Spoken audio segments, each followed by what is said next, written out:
essaye de participer un peu et d'être solidaire. Alors moi je ne peux pas trop aider les hôpitaux, mais on s'est dit qu'on pouvait peut-être aider les patrons de bar qui sont eux aussi dans la tourmente, comme nous et voire même encore plus. Donc nous nous sommes associés à une opération qui s'appelle J'aime mon bistrot, qui regroupe des partenaires un peu de toute taille. Donc vous avez aussi bien les Heineken Cronenbourg que Brasserie du Mont-Blanc, qui est un partenaire de la première heure. Et le but de cette opération, c'est quoi?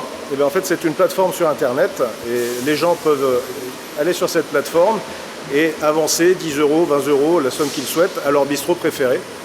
Quand eux mettent 10 euros, nous, on remet 5 euros, ce qui fait que au déconfinement, à la réouverture du bistrot que vous avez soutenu, vous avez droit non pas à 10 euros que vous avez mis, mais à 15 euros à dépenser.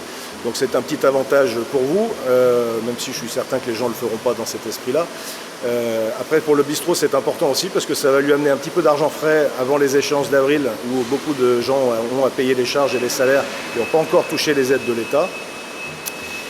Et le dernier avantage, qui est à mon sens peut-être le plus important, c'est que ça permet de recréer un peu du lien et de remonter un peu le moral de ces patrons qui ont forcément le moral dans les chaussettes avec ce qui se passe aujourd'hui. Et puis ça fait parler un petit peu de cette profession et de ce métier qui est en grande souffrance. Évidemment que c'est quelque chose qu'on n'avait pas vu venir, hein, donc comme tout le monde, on essaye d'abord de préserver notre santé et la santé de nos proches et de nos salariés évidemment. Ensuite, on va essayer de préserver l'entreprise. Je ne suis pas trop inquiet, ça va nous coûter très cher, mais j'ai été plus fourmi que cigale, donc la brasserie du Mont-Blanc a quelques réserves. Donc on devrait pouvoir tenir le choc.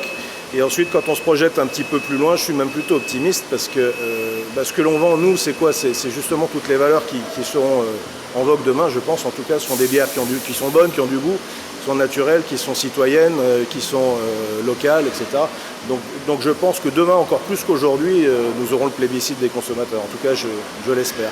Alors effectivement, on a un bon fléchissement des capacités de production. Là, donc l'usine est repartie pour une semaine de production pour combler toutes les lignes sur lesquelles on avait quelques manquants.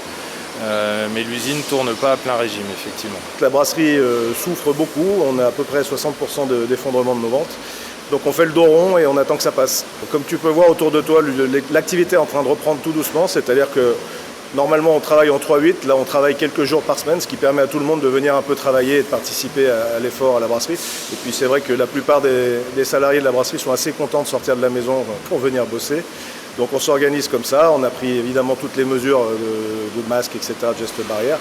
Et on tourne comme ça pour l'instant en attendant que ça s'améliore. Pour les mesures et types de précautions, en fait, on a équipé tous les salariés de la production de gel hydroalcoolique ainsi que de masques. Et puis après, l'essentiel est dans la conduite à mener, à savoir qu'il faut respecter les distances de sécurité.